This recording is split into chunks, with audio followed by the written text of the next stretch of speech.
السلام علیکم ورحمۃ اللہ وبرکاتہ۔ بسم اللہ والحمد للہ والصلاۃ والسلام علی رسول اللہ۔ میرے پیارے بچوں، اگزام کے بعد یہ حدیث کا سب سے پہلا سبق ہم شروع کرنے جا رہے ہیں۔ باب فی النہی عن البدع و محدثات الامور۔ یہ جو باب ہے وہ اس باب کے اندر بیان کیا جائے گا کہ دین میں نئی نئی چیزیں لانا منع ہے، ٹھیک ہے۔ بدع منع، بدعۃ جمع بدع مطلب نئی چیز، اور محدثات الامور کا معنی بھی نئی چیز۔ تو دین میں نئی چیزیں اپنی طرف سے کچھ پیدا کرنا، ایجاد کر دینا یا شروع کر دینا، یہ غلط بات ہے، ایسا نہیں کرنا چاہیے۔ جیسے مثال کے طور پہ اگر ہم بات کریں کہ مطلب دین میں نئی باتیں کیسے پیدا ہوتی ہیں، تو جیسے کہ مثال کے طور پہ ہم مزار پہ جانا تو جائز ہے، لیکن مزار پہ جا کے سجدہ کرنا تو یہ ایک طرح کی بدعت ہے، اور بدعت سیئہ ہے۔ بدعت کی بھی دو قسمیں، ایک بدعت حسنہ، ایک بدعت سیئہ۔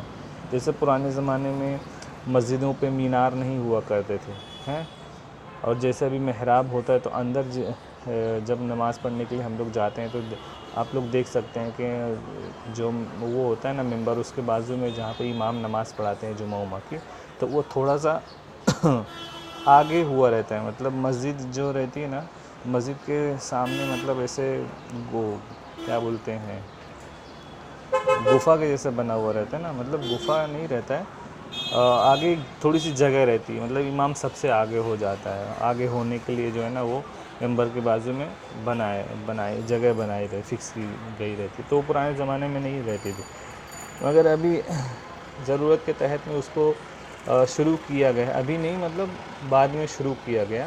تو شروعات میں نہیں تھی وہ، حضور صلی اللہ علیہ وسلم کے زمانے میں، بعد میں وہ ہوئی، تو وہ ایک بدعت حسنہ، اس سے کوئی پرابلم نہیں ہے۔ لیکن جو بدعت سیئہ ہوتا ہے، مطلب ایسی چیز ایجاد کرنا جو اچھا نہیں ہے نا، تو وہ غلط ہوتا ہے نا، ایسا کرنا منع ہے۔ قال اللہ تعالیٰ، اللہ تعالیٰ فرماتا ہے، ما فرطنا فی الکتاب من شیء، ہم قرآن مجید میں کوئی تفریط نہیں کیے، من شیء کوئی بھی چیز، مطلب جو چیز بیان کرنا ہے وہی بیان کیے ہیں، زیادہ کچھ غلو نہیں کیے ہیں یا زیادہ کچھ بڑھا کے نہیں بولے ہیں، جتنا کرنا ہے بس اتنا ہی بولیں۔ تو قرآن مجید، تو ہماری بھی ذمہ داری ہے کہ قرآن مجید میں جو ہم حکم پڑھتے ہیں یا جو احکامات ہمیں بتائے جاتے ہیں، ہم اسی پر عمل کریں، اس سے زیادہ کرنے کی کوشش نہ کریں، آگے بڑھنے کی کوشش نہ کریں، ٹھیک ہے۔ وقال اللہ تعالیٰ، اور اللہ تعالیٰ فرماتا ہے، فَإِن تَنَازَعْتُمْ فِي شَيْءٍ، اگر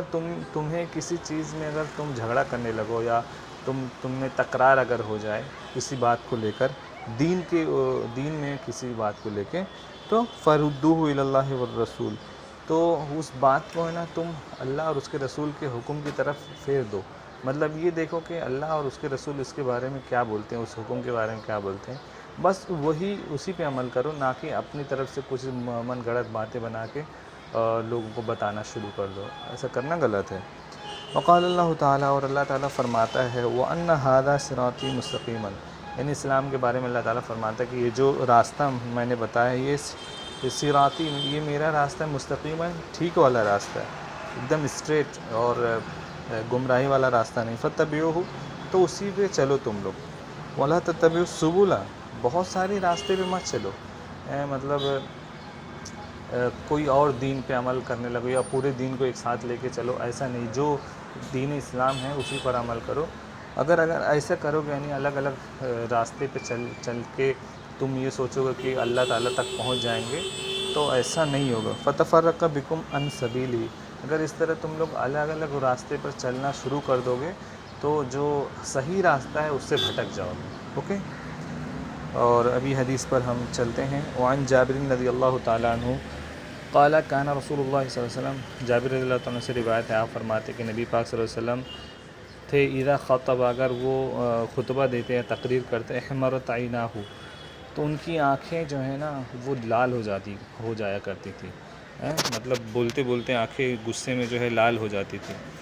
وعلی صوتہ، اور نبی پاک صلی اللہ علیہ وسلم کی آوازیں بلند ہو جاتی تھی، مطلب تقریر کرتے کرتے اچانک سے جو ہے آنکھ لال ہو جاتی، آواز بلند ہو جاتی، واشتد غضبہ، اور آپ صلی اللہ علیہ وسلم کا غصہ بہت شدید ہو جاتا تھا، حتیٰ کأنہ، گویا کہ ایسا لگتا تھا کہ وہ ہوں، کأنہ وہ ہوں، منذر جیشن، کسی فوج کے بارے میں ڈرانے والے، فوج کے بارے میں ڈرانے والے مطلب کہ کوئی فوج آ کے بھی حملہ کرنے والی، اس طرح وہ ڈرانے والے ہو جاتے تھے، ایسا لگتا تھا کہ مطلب ڈرا رہے ہیں وہ، کوئی فوج آ کے حملہ کرنے والی ہے، تو اس طرح جو ہے نا وہ غصے میں آ جایا کرتے تھے. اوکے، پھر غصے میں آ کے کیا بولتے تھے؟ یقول صبحکم ومساکم، فرماتے تھے کہ مطلب صبحکم تمہاری صبح ہو، ومساکم اور تمہاری شامیں ہوں. مطلب جیسے اگر صبح میں اگر تقریر کرتے تو صبحکم بولتے، اور اگر شام میں تقریر کرتے تو مساکم بولتے تھے. مطلب ہم لوگ گڈ مارننگ بولتے ہیں، گڈ ایوننگ بولتے ہیں، مطلب انگلش میں جیسے بولتے ہیں تو ویسے عربی میں ایسے بولتے ہیں صبحکم. صبح میں اگر تقریر مطلب خطاب کر رہے ہو تو بولتے صبحکم، اور اگر شام میں کر رہے ہو تو مساکم بولتے ہیں. پھر یہ ہو جاتا ہے، پھر بولتے گیا ویقول، اور فرماتے اللہ کے رسول تقریر میں، بعثت انا والساعۃ کہاتین، آپ صلی اللہ علیہ وسلم فرماتے کہ میں بھیجا گیا ہوں، یعنی میں یہاں پہ ابھی آیا ہوں، انا میں، والساعۃ میں، اور والساعۃ قیامت کہاتین، اس طرح، اس طرح. پھر اس طرح بول کے کیا کرتا ہے؟ وَيَقْرِنُ بَيْنَ إِصْبَعَيْهِ السَّبَّابَةِ وَالْوُسْطَىٰ، اپنی شہادت کی انگلی اور بیچ والی جو انگلی ہوتی تھی نا، ان دونوں کو قریب لے آیا کرتے تھے، مطلب ملا دیا کرتے تھے. اوکے، مطلب اپنے شہادت کی انگلی جو ہوتی ہے اور بیچ والی جو انگلی ہوتی ہے نا، ان دونوں کو ملا دیتے ہیں اور بولتے میں اور قیامت کا دن جو ہے وہ دونوں اس طرح بھیجے گئے، مطلب ایک دم قریب، جیسے بھی ہم ان دونوں انگلیوں کو ملا لیں، اپنے شہادت کی انگلی اور بیچ کی انگلی، تو کچھ گیپ نہیں رہتا نا، بالکل ایک دم قریب چپکے ہوئے رہتے ہیں نا. تو بتا رہے ہیں کہ میرا آنا اور قیامت کا آنا بالکل اسی طرح ہے، مطلب بہت قریب ہے قیامت.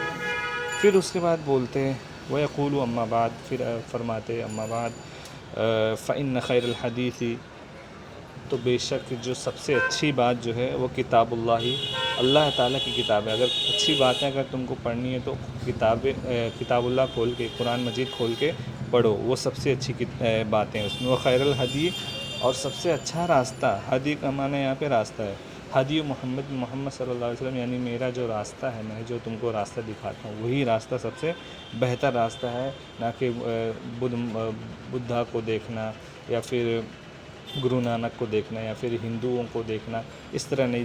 جو میں بولتا ہوں وہی راستہ صحیح راستہ ہے. یہ ہو گیا. پھر وشر الامور، اور سب سے بری بات کیا ہے؟ محدثاتها، جو چیزوں میں جو نئی چیزیں پیدا کی جاتی ہیں نا، مطلب میں نے کچھ بولا، پھر جو ہے نا وہ کچھ اور، مطلب اس کو چھوڑ کے کچھ اور کرنا، نئی چیزیں کرنا، تو یہ بہت بری چیز ہے، بہت بری بات ہے. وکل بدعت، اور ایسی جو چیزیں ہیں تو اس کو بدعت بولتے ہیں. اور وکل بدعت، اور ہر بدعت جو ہے وہ ضلالۃ، گمراہی ہے، مطلب دین سے ہٹنے والی بات ہے. ٹھیک ہے. پھر اللہ کے رسول فرماتے ثم یقول انا اولا بکل مومن، میں تمہارے انا اولا، میں پہلے ہوں، بکل مومن، ہر مومن سے بھی، ہر مومن کے لیے میں پہلے، من نفسہ، اس کے نفس سے بھی. مطلب اگر مومن کو اگر دیکھنا ہے تو سب سے پہلے مجھے دیکھے گا.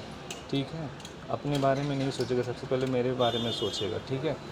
تو مومن بکل مومن من نفسہ، اس کے نفس سے بھی قریب میں ہوں. اگر سب سے پہلے میرا حق ادا کرے گا، اس کے بعد وہ اپنا حق ادا کر سکتا ہے.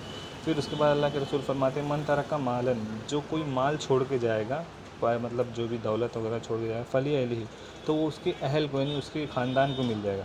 ومن ترک دینا، اور جو اگر کوئی قرض چھوڑ کے جائے گا، تم میں سے اگر کوئی قرض چھوڑ کے چلے گیا، ادا نہیں کر پایا، اور یا بچے چھوڑ کے چلے گیا، بیوی بچے چھوڑ کے چلے گیا، فإلیہ، تو وہ جو دین ہوگا نا وہ میری طرف ہوگا، یعنی میں اس کا دین ادا کروں گا، اس کا قرض ادا کروں گا کسی بھی طرح، کیونکہ میں اس کے بہت قریب ہوں نا، اس لیے.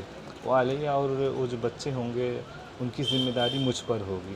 تو اس طرح اللہ کے رسول فرماتے ہیں. اوکے، امید کرتا ہوں آپ کو سب کچھ سمجھ میں آیا. اگر کوئی شک ہے تو آپ پوچھ سکتے ہیں. السلام علیکم ورحمۃ اللہ وبرکاتہ.